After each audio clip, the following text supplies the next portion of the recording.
What's going on, fellas? What you just watched there was first a 515-pound bench single, followed by 525. While they might have looked like they moved okay, I was very unhappy with these. Both of these reps were pretty substantially out of the groove. Couldn't really get locked into what I would call my standard motor pattern. They moved well enough considering it's 525 out of the groove. So my confidence remains reasonably high for this training cycle. But on the car ride home, I was sitting there and I was like, damn, that sucks. Is there anything to be gained from this, or is this just an off day? And I realized that I made the exact same mistake I made last training cycle, which is going to bring us into the topic of greasing the groove, right? So conceptually, we can kind of think about our technique in regards to how many times we're practicing the bench per week. There might be some hypothetical number of sets per week that you need to hit, or your technique is going to begin to detrain. For some people, you might be able to maintain your technique if you have not very technical lift once a week, and your technique won't degrade. It also might not get better, but we are above that minimum threshold to prevent technique degradation.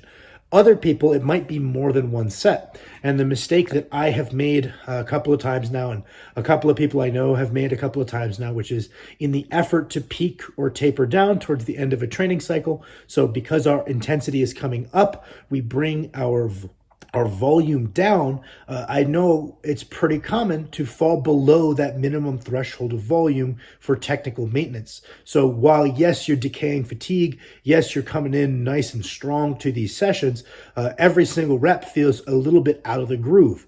And you're almost counteracting some of that extra strength you have at that point in time, because each week that goes by above this minimum threshold, we lose just a little bit of our technical proficiency. And it's something that would come back extremely quickly. So it's not a long-term issue, but in the short term, it negatively impacts the quality of their peak.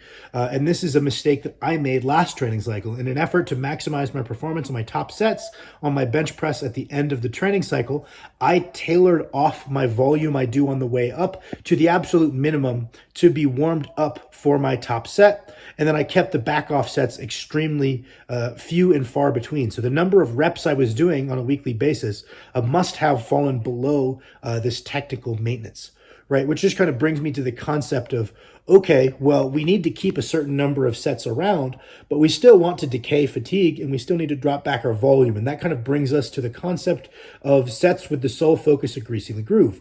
I am not very entrenched within the calisthenics community. It's never been my niche per se, but I'm informed by a lot of people that it's a frequently used phrase within calisthenics, the idea of performing sub-maximal reps, going nowhere near failure, just to subconsciously ingrain a motor pattern. Maybe if we're talking about for powerlifting, A, subconsciously ingrain a motor pattern, and B, an extra opportunity to practice running through all of your cues, which I think also holds a lot of value. So you can't just do the set, expect the subconscious learning and get the full benefit. You need to go through the effort of using all of the cues that you would normally use. So there's also like a conscious learning there.